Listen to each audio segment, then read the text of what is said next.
Tuko sawa? Tuna amani? Tuko tayari? Mtikisema zako mwambie uko tayari wewe? Uko tayari kusikia? Mwambie uko tayari kusikia lakini wewe? Mtikisema mwambie changamka. Mwambie ushako uchangamka wewe. Alafu mwambie Biblia inasema uso uliochangamka ni dawa. Mwambie dawa tosha kucheka na kufurahi. Pigia Yesu makofi wewe. Hallelujah, hallelujah. Yes, yes. Waebrania sura ya 12 aya ya 2.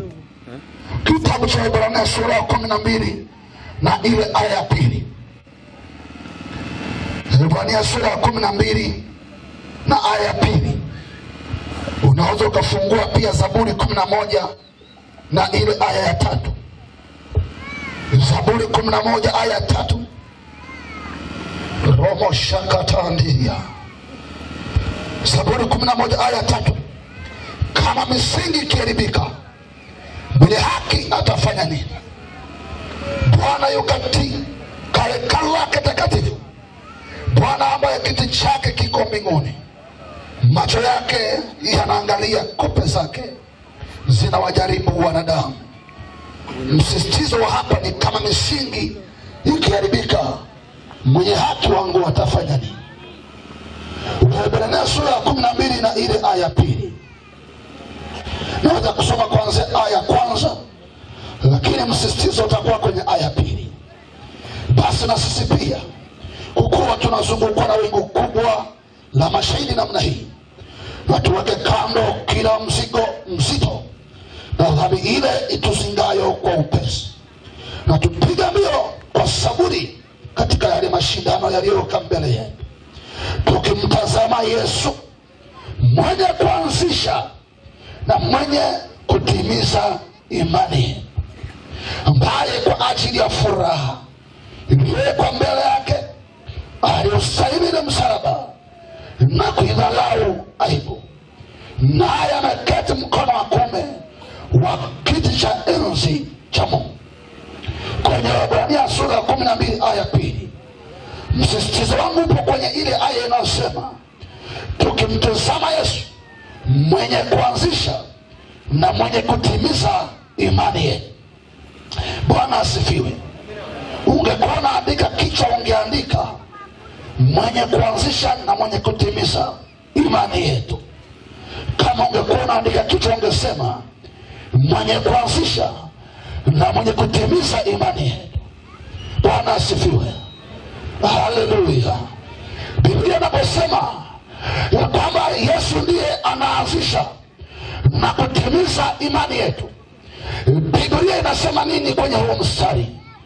Biblia inajaribu kuonyesha ya kwamba hakuna imani ya kweli duniani isiyoanza na Bwana Yesu. Ngoja nirudie msisitizo huu.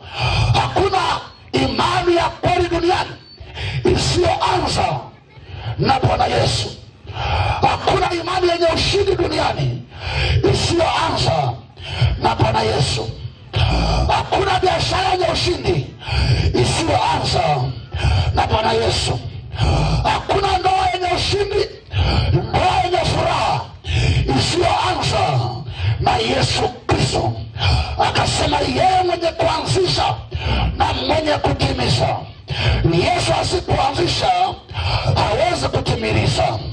Yesu asipoanzisha mambo, usimwite kwenye mambo yako. Kama ndoa yako kuanza naye ikipata shida, usimwite, kwa sababu asipoanza yeye hawezi kukamilisha, kwa sababu yeye ni chanzo. Anataka tuanze pamoja na sisi. Kwa maana hiyo Yesu ndo anapaswa kuwa msingi wa maisha ya Mkristo na maisha ya mwanadamu duniani. Wanadamu wanatembea kwenye laana, wanadamu wanatembea kwenye matatizo, wanatembea kwenye mashaka, mambo yao yanaharibika, wanateswa na shetani. Sababu si kwa sababu hawaingii kanisani, sio kwa sababu watoi sadaka kanisani, sio kwa sababu sio watu wazuri, lakini tatizo la wanadamu, chanzo chao ni nani?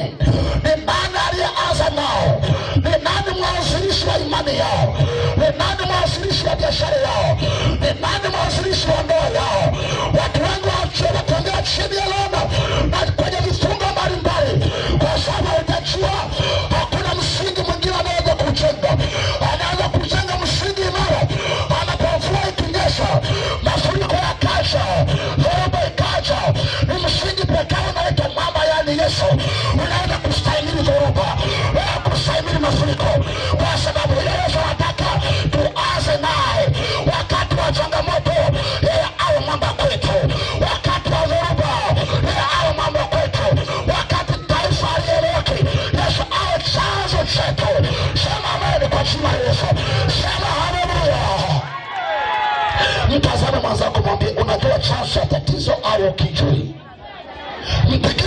Unajua chanzo cha tatizo au uchumi? Chanzo cha tatizo, watu wengi hatuwazi na Yesu. Tunataka Yesu atubariki. Tunataka tukianza biashara twende kwa waganga wa kienyeji watupe dawa. Kanisani tupo, lakini biashara kwa karumasira. Mwambie Yesu simshirikishe atakapokushinda. Haleluya. Mambo yakiharibika utabadilisha waganga unavyojua. Ukiona wamekushinda unapiga tena kurudia. Unaenda kanisani wachungaji wa kuombea. Kwa sababu gani? Ulianza kwa waganga wa kienyeji. Mafuriko yakija hauwezi kustahimili. Lakini leo nakushauri mwana wa Mungu, uanze na Yesu kwenye maisha yako. Uanze na Yesu kwenye biashara. Uanze na Yesu kwenye ndoa. Uanze na Yesu kwa watoto wako. Uanze na Yesu kwenye uzao wako. Magema zako Yesu ndo anapaswa aanze, sio karumasira. Haleluya.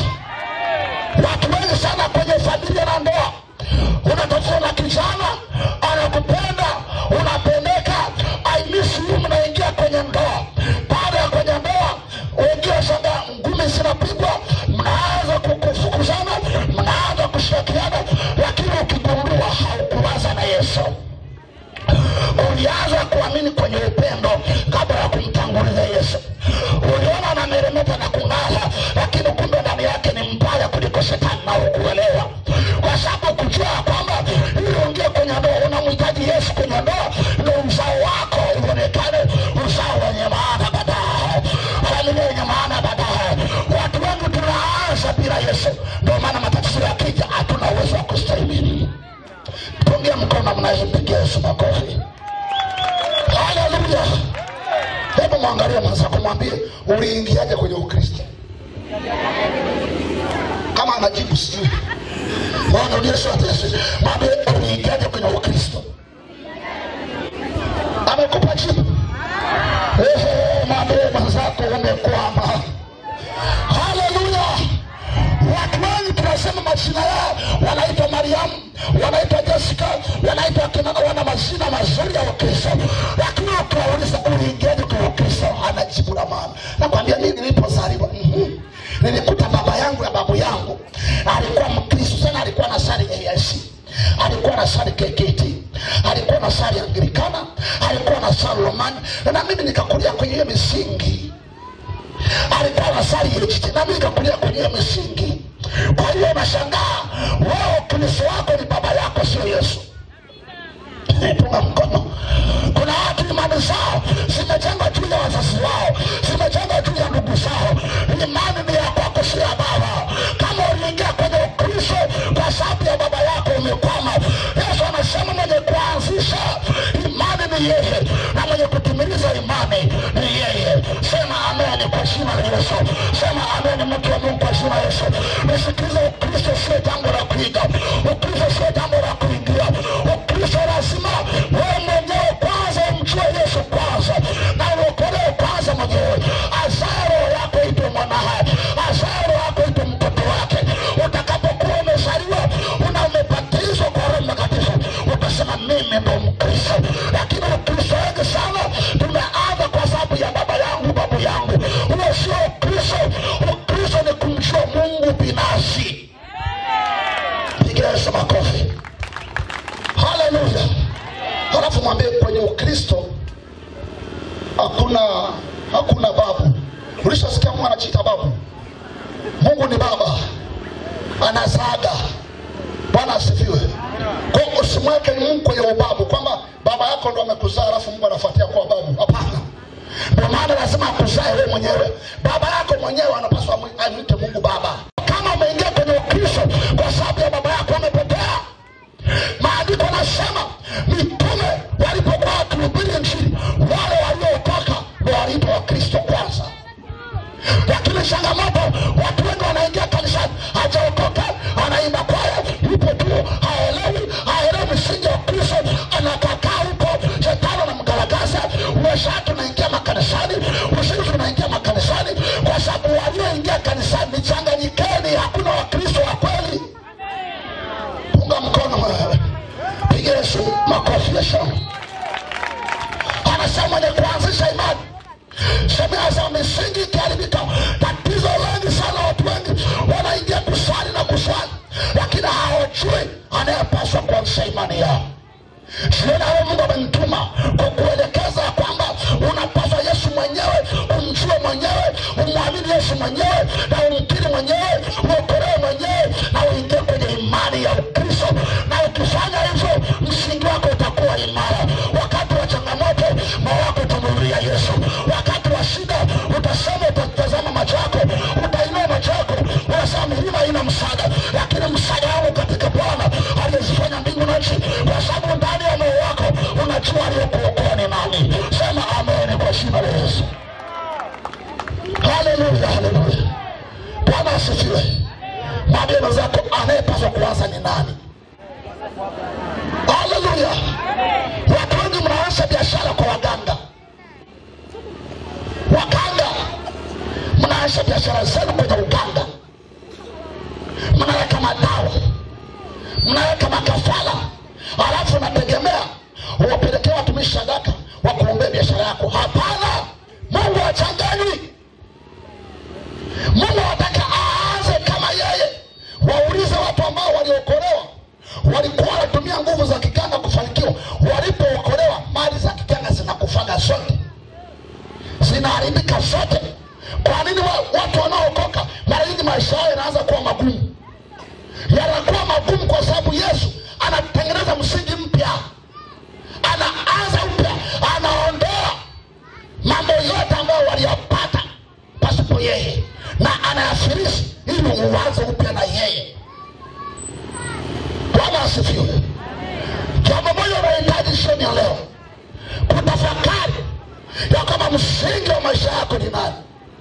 Mnisikilize, wewe mwenyewe unayejiona hapo, msingi wa maisha yako ni Mungu mwenyewe. Sasa Biblia inasema ile pumzi ya Mungu ilipulizwa puani na ukao na usawa. Bila Yesu hauwezi ukaishi. Bila Yesu dunia haikuumbwa. Maandiko yanasema Yesu ndiye aliyeumba viumbe vyote vinavyoonekana na visivyoonekana, vitu vya enzi na usultani. Mambo yote unayoyaona hapo duniani mazuri yote Yesu aliyaumba yeye mwenyewe, aliyaweka yeye mwenyewe. Sasa kama Yesu aliumba dunia, kama Yesu aliumba miti, aliumba milima, Yesu akaumba, unategemea utaishije bila Yesu?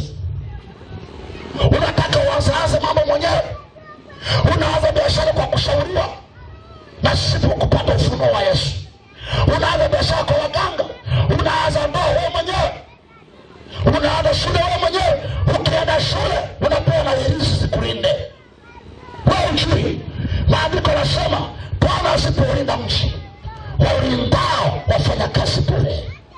Unaweza kujitengenezea unavyojua, lakini Biblia inasema mwenye kuanzisha imani yetu na mwenye kutimiza ni Yesu mwenyewe. Jambo gani umeanza na limekufa? Kitu gani umeanza nacho kimekufa? Je, ni ndoa au familia umeanza nayo na inakaribia kufa? Je, ni biashara? Je, ni shule? Je, ni uzao wako? Ni kitu gani umeanza bila Yesu? Jioni ya leo mwambie Yesu nisamehe. Jioni ya leo mwambie Yesu, kwa kweli biashara hii nilianza bila wewe. Hii ndoa inamtesa, nilianza bila wewe. Huu uzao unanisumbua, nilianza bila wewe. Wokovu sina, imani ya Kristo ya kweli sina, waganga wananitesa, wachawi wananisumbua, nina magonjwa, nina mapepo nimefungwa, nina matatizo ya kila namna. Unaenda mbele za Bwana mwambie, kwa kweli niko sawa Yesu, nataka uanze pamoja nami, uanze pamoja nami kwenye biashara, pamoja nami kwenye ndoa yangu, pamoja nami kwenye shule yangu, pamoja nami. Ukisema hivyo Yesu anaanza pamoja nawe chini ya leo. Mpigie Yesu makofi ya shangwe. Ninaomba usimame. Naomba usimame, naona akili yako imeshahama sasa. Naomba usimame. Naomba watu wanaonisikia wapo dukani huko kila mahali, naomba usimame. Katika damu ya mwana kondoo, ninaamuru nguvu za Bwana zikapite kwenye anga na kuweka anga shwari mpaka tukamilishe Yesu alichokusudia. Anga tulia na kuweka shwari kwa jina la Yesu. Mvua tulia mpaka tumalize cha Bwana. Upepo tulia mpaka tumalize cha Bwana katika jina la Yesu. Nisikie mahali ulipo, mahali popote. Unasema mtumishi, mimi nipo kwenye Ukristo au sipo, lakini kwa kweli na Yesu. Sijawahi kukutana na Yesu kabisa mwenyewe. Hata kama ni mambo ya kuingia kanisani nimeingia. Kama ni baba yangu ameniingiza kwenye Ukristo ninamjua, lakini kwa kweli Yesu mwenyewe simjui. Sijawahi kutubu mwenyewe, sijawahi kuamini mwenyewe, sijawahi kukiri mwenyewe. Ndipo au nasema mambo mengi sana yangu yameharibika kwa sababu Yesu hakuwa msingi wangu. Biblia inasema mwenye haki wa Mungu atafanya nini pale ambapo msingi itakuwa imeharibika? Ninaomba walioko huko mbali na huku tusogea hapa mbele ya cameraman, mtumishi hapo anayechukua matukio. Baba huku